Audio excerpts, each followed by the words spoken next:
I'm here with the legendary Sean of While She Sleeps. I love this dude. Last time I saw him was before the pandemic when they were touring across North America. They barely made it back home, but they did make it back home, and now they have a new record out. I mean, it's been a while since then, but there's been a lot of music in between. But now there's a new record out, Self Hell, out March 29th on Spine Farm Records. How's things going with you?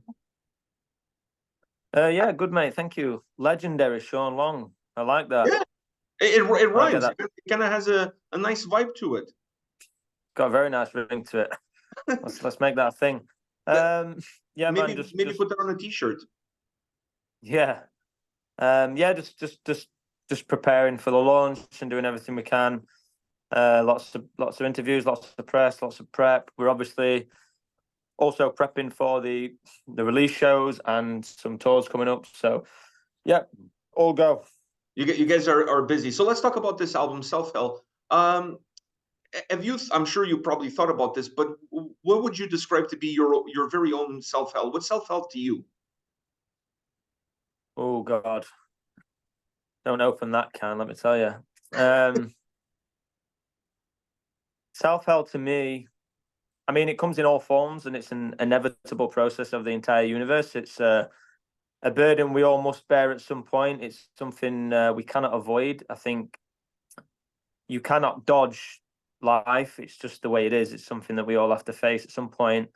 But there are specific moments where we are faced to either, it's almost like there's a wall that we hit, in pinnacle moments in our life. I've had a few in my life, and they seem to stand out above the rest of the normal ache of reality. There's certain things that happen, whether it's a loss or, you're grieving over somebody, or something internally, something external, whatever it may be.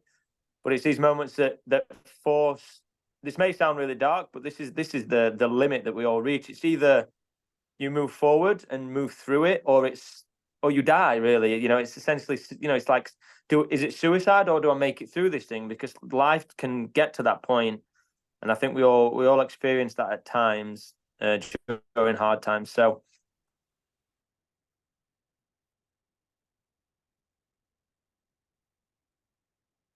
immense power that we have within us for both positive and negative emotions, and to really get to the pinnacle of life, I think you have to go through these rough times, and they are very tough. And sometimes you really find out who you are at these moments. So there's always a positive to come from it either way, and that's something I try and ask myself all the time when I'm going through myself: is what can I learn from this, and where did I go wrong, and things like that. When you're looking at the music for this record or even past records, I've always felt like you guys carry your emotions on your sleeve, and you guys wear Yeah. t-shirts all the time, so the emotions just kind of pour out. This record, is it more or less introspective from your standpoint compared to previous records? I mean, it's just as much. I think, yeah, we do wear it close to our chest simply because I've always had an issue with the mundane um, motions of life that we all just accept, and make your money, go home, have your dinner, then wake up and do it all over again. That's always bothered me, especially the lack of communication about how strange existence is in itself has always bothered me, that we just kind of ignore this the way it's on. Life is on. It's not off. We're here and alive. So it's always bothered me that we don't. It's like we ignore it. So it's always bothered me. So in my music, I'm very keen to make it apparent that we're all mortal. We're going to die, and it's a very beautiful life, and it's also a very strange and scary life. And it's not even forcefully being so outlandish with my words and literature. It's not like that. It's quite normal for me just to talk about these things very openly and normally. There's a big scene around people, saying that it's brave to talk about these things, but it's not brave to me. It's normal. This is life to me. Especially through the struggles and stuff. This is really what it's all about, is this stuff. So when it comes to music, it's very natural for me to talk about either things that I've experienced that touch upon these kind of things, or inspiration about moving through these things. So this is just something that I've been interested in, and going through my own Yeah, my own fucking, how to even say it, just life moments that really fucking shake your existence like pretty hard. Yeah, it gets rough, man. So yeah, that's it without getting too deep and fucking yeah. Well, when you're putting a record like this together, carrying over that constant theme of always carrying your emotions on your sleeve, do you look at an album as an opportunity to grow and expand your sound horizons, or the albums become more of a snapshot of the moment that you're currently living on that kind of creates that pushes the creativity of the record itself? Yeah, I think the latter really, just simply because you cannot contrive everything in your life. There's elements to which you can control, but I find with music, it seems to the outsider that it's all this very conscious, contrived effort to build this specific sound, and which it is. On one hand, it is. You do make this effort to make this thing, but that's a very small part of it. I think there's a greater there's a greater power at play when we're doing these things, and it's only in retrospect that you can see the real genius of those workings after the fact. So, and that's when I start to understand the snapshot of what we were going through at the time. So for me, it's always interesting to hear my creations or the album a few months later, because I get to understand what I was actually going through at that time when consciously I wasn't aware of it. And um, I need the music to tell me what to do, and I need the music to tell me where I was at. So it really is a snapshot. It's taking. I think we underestimate how complicated we are as people and humans, and the conscious mind is such a small part of what's actually going on. All the processes, all the unconscious processes that make us aware and conscious and to be able to be alive, our blood flowing and all the complications of our neurons and your body digesting and breathing and converting oxygen. Even when you talk about it in terms of science, it dulls it down. There's so much immeasurable things going on with us being alive today that our conscious mind can't even comprehend. Yet it's the conscious mind that we seem to focus on when we talk about music. Like, how did you do this? How did you make that sound? When in reality, there's just something much deeper at play, which I almost like our conscious mind just knocks it in certain directions, really. But I don't feel this. I only feel this in retrospect after the fact. So yeah, it's the latter for me. So when you're looking at the record after the fact, and you're able to have perhaps a little bit more of a clear mind in terms of seeing exactly what you created, because like you said, I'm sure it's very hard to see the forest from the trees when you're in the middle of it. Yeah. And then you look, because as an artist you put music out there, so you're obviously going to get people's opinions on that music, either positive or negative. Does a little bit of that self-help become what those opinions are expressed, or do you kind of put that aside and you put that in a different box within your brain about what other people preconceived your music to be? Yeah, I think there's two realities within me that respond to that. And one is I don't give a shit. Like, I don't care about any of that in terms of people's opinions and what they may think, or whether or not I've broken their image of me and the band. But obviously, you also want the approval. You also want people to be resonating with their music at the same time. So it's like a two-edged sword in that respect. But I think I get my kicks these days with breaking a preconceived image of what people have. So when someone likes your band or is infatuated with what you do, it's in part because they identify with something within themselves that identifies with something that you're doing. So there's a resonance between the two.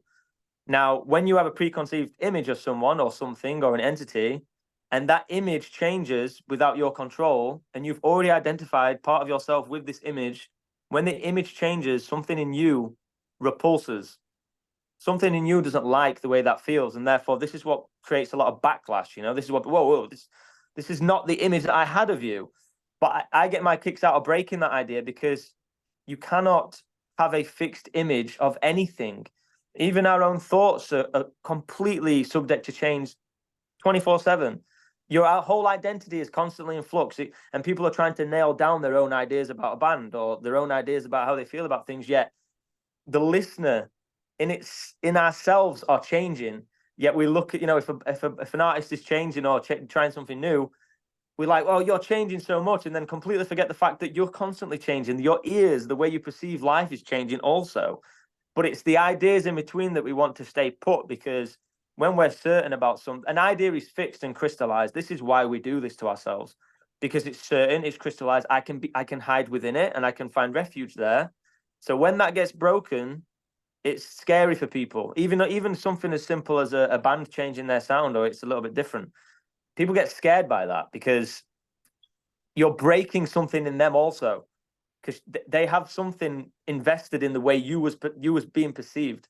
So when they break that, it's a scary time for them. But I like breaking that shit and showing people you can't hold on to ideas like this, because time will break that. If time won't break it, I mean, if you don't break it, time will break it anyways. You know, stop being so.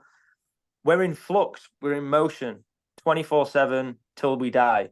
So to knock down, if you, for example, if you listen to Self Hell, the first release, and then if you listen to the Flowers, they're two different bands.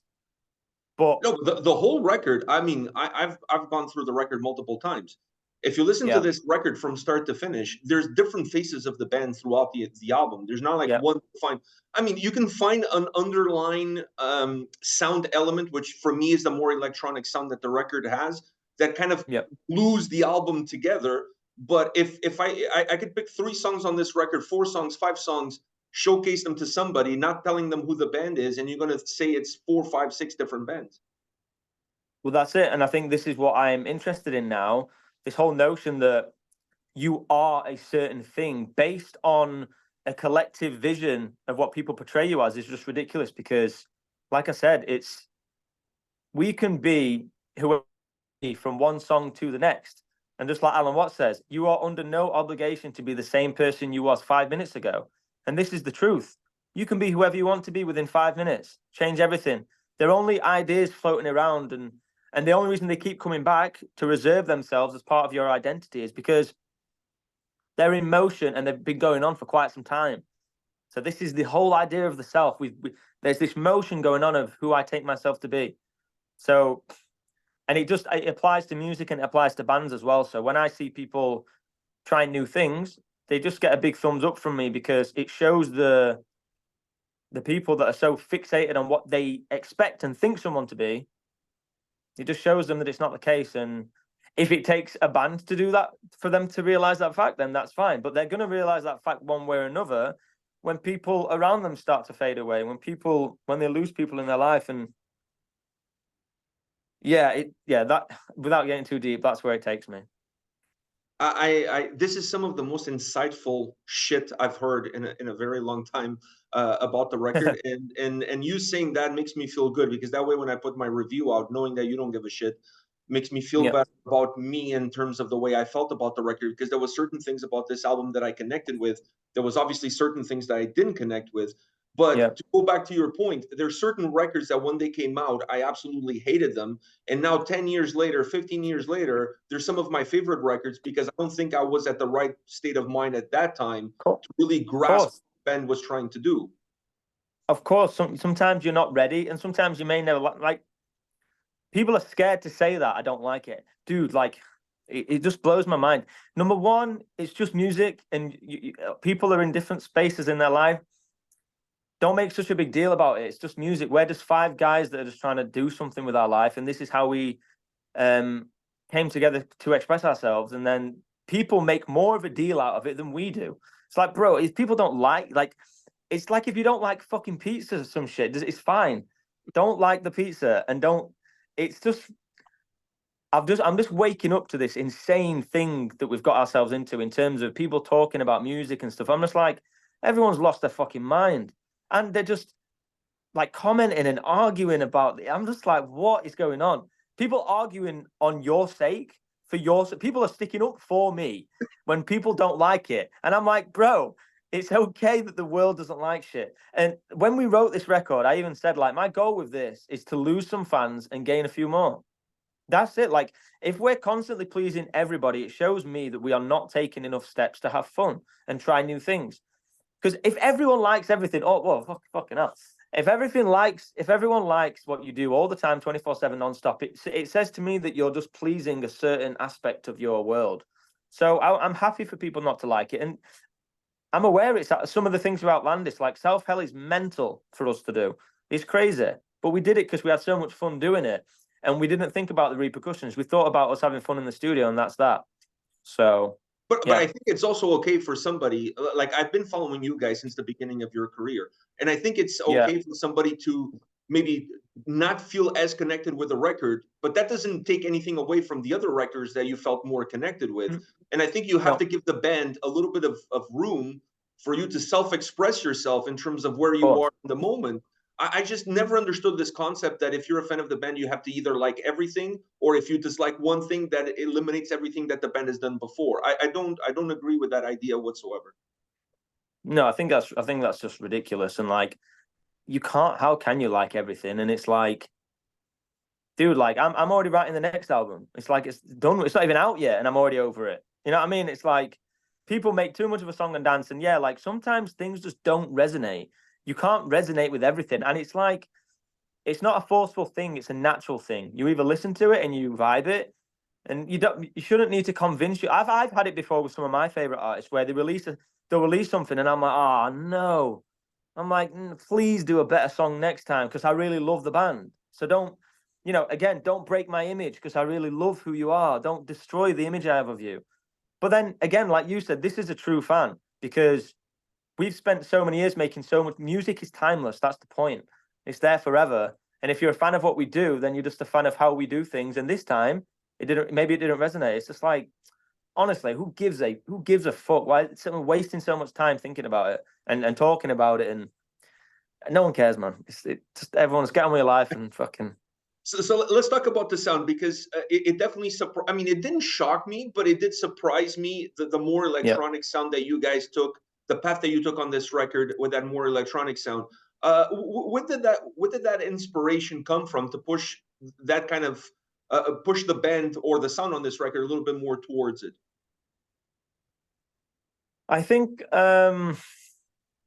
I think so much of my childhood nostalgic inspiration is just surfacing now. Now I'm at the age that I'm at. Um, it's just coming through me more. And like I said, like I give less of a fuck about what people think. I give less of a fuck about what we're supposed to be and what we're supposed to be doing. I'm more interested in making sure I'm having fun today, and the guys are having fun in the studio, and that we're peaceful and we're having good conversations about the music and things like that. More interest me more than trying to write the best record in the world. And the electronic side of things just has slowly been a progression for me because so many bands do electronics, but in a way that's so ambient and abstract. Don't get me wrong, we do that too, and I like the layers, but it's so just abstract that it's not defined. It's not really dynamic enough for me to be like, I want to do that too. Whereas the synths that I've been using and I've been gravitating towards for the past couple of years, like the MS-20 and the 303, very iconic sounding synths, and they're almost a guitar part in their own right. So they really stand out and stick out the mix, and it's like, whoa, there's that synth. So I really like that because all the synths I use basically sound like this weird electronic guitar. So I don't know. I wanted to stand out in that respect, but I wanted to do the electronics like a lot of bands do, but not be so abstract and blurry and synthy, just like every fucking other band's doing, just to make their choruses sound bigger. I want it to go more raw and gritty, and this is just where it's come from. And I've said this multiple times before, but my mum listened to a lot of clubland dance music growing up, and this is just in me. And the older I get, the more I realize this is where my inspiration comes from and where I really love the sounds, why I make the sounds I do. For example, why I love the whammy and why do I love bending notes so much? I don't know. There's something going on inside. And now I've realized what it is. Clubland music, if you listen to the Sims back in the day and things like ATB, Till I Come, all the notes are bending all the time. They're always bending. And even on all the synths on the clubland stuff. So I'm like, and now 20 years later, I'm bending my notes all the time. So again, there's something bigger at play than our conscious mind. When I first got into whammy, I weren't just like, clubland when I was a kid. I want to do it just you get pulled toward these things, and then later on, once you've done some analyzing and using your logical mind, then you can maybe figure out why. It's taken me this long to figure out why, and it's you're playing on a subconscious part of your body, which is way more you than you. This subconscious part of your body is so much more who you are than you think you are. Your conscious me, I'm Sean. This is a slither of existence. The rest of it is unconscious and magical. So I'm in the business of honoring that part of myself rather than. That's why I don't like people with a big fucking ego taking so much credit for all their work when it wasn't you that did it. The real you did it. The real you did it, not the conscious mind. The conscious mind plays a part to keep things in line. But I mean, we could end up getting religious on this. I don't consider myself religious, but in terms of a greater power at play, that's the one that's helping guide these forces. So fuck it, I'm religious. Where's God? Let's get him in here. Wow, we've gone like 180. Yeah. This has gone in the path that I was not expecting. Now, you guys to me have always been a live band. I mean, obviously you have the studio records. That's what kind of gives you the opportunity to tour and play live shows. But to me, you've always been a live band. I've seen you guys multiple times live. I don't think I've ever seen you guys play a bad show. The energy that you guys have is something that if you could bottle it, you probably would make a fortune out of it. So when you're putting a record like this together, how much have the albums before and even this one been shaped by the experiences that you've had on the road with the band, touring with other bands, performing in front of fans? How much that has helped you? It's always a learning process for me because I sometimes make mistakes. I sometimes write songs too much for the studio, and when I play them live, I'm not too thrilled about how I feel when I play them. So I always make mistakes, and I'm learning. I now understand some of the tempos that are better for live, what singles we should release first for the vibe, things like that. But it's always taken into account. But sometimes you let it go for the sake of the music, and you're like, we'll figure out this live later. And then other times, the ones that you didn't expect to be good live are so much fun to play live, and the energy's there. So again, it's not so conscious. It's like trying different things, and like I think with this record for sure, I was definitely focused on just writing in the studio and just like doing my thing. But at the same time, we've been having so much more fun on stage recently, especially Loz. Loz has really come into his own lately, and he feels like he's been let out. He feels very free at the minute. And he feels that the new songs are allowing him to be even more free and express himself in a way that he's always wanted to. So to see that in Loz is really nice, that he's really having so much fun with it all. And the songs allow him to do that. And he feels like I think we're just letting go of our fucking like cool hat. And we're just like, just fucking have fun, man. Like, do whatever you want to do. Like, Loz, do you want to wear some fish? Like, Loz wears fishnets, for God's sake. You won't catch me wearing fishnets. No fucking way. But he wants to wear him. It's like, fucking let him do his thing, man. Let him have fun, and let each individual in the band is allowed to express themselves how they wish. And we don't no longer uphold this certain, again, an image of who you think we are. People change. Things change. Life is change. People need to get used to that fact and stop being fucking idiots. And with all of that said, and speaking of that, of live stuff, you guys are going to come to North America with Architects on a massive tour. Yeah. How excited are you to return back to North America, a place that you guys obviously are familiar with? You guys have toured here many times, but how excited are you to come back with Architects and play some of these new songs for fans? Yeah, do you know what? I think this album will connect the most with America. Because I agree I don't with know that. why. I think it's got a little bit more like a rock edge to it, a bit more of a Western feel in some aspects. And I think, yeah, I mean, we have fans in America, but it's never really caught on like fire. I think this album will do the best. Yeah, simply because the way there's a bit more space, maybe a bit more digestible. Because I think Americans need that. I think it seems that they need not it's really a bit of a generalization, but especially with our music, maybe it's just been a bit too raw, a bit too complicated at times. So I think this will connect the best. And yeah, I'm obviously looking forward to get back. I love touring with Architects. We're a great team. So yeah. It's the British invasion of North America. You guys, the Redcoats are coming. Yeah, that's it.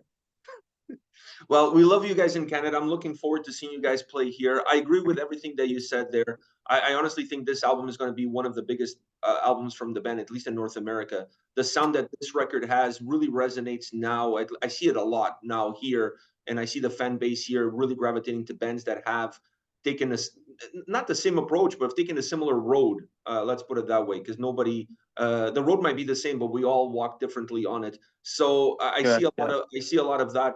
So, Sean, thank you very much for your time, and this was one of the most insightful interviews, conversations that I've had in a very, very long time. If you're up for it, Wow. I'll reach out to the media guys, and we'll do this in person when you guys play in Toronto, because I have more things to ask you. Yeah, of course. I love that shit, man. Very kind words. I mean, it's just natural for me to express this shit at this point. But yeah, if there's any good clips of this, send them my way, and I'll promote it. I'll promote it also. I will. I'll definitely do that. All the best with the release for you guys, and I'll see you in North America, man. Take care. Thank you, mate. See you later. Bye. Bye.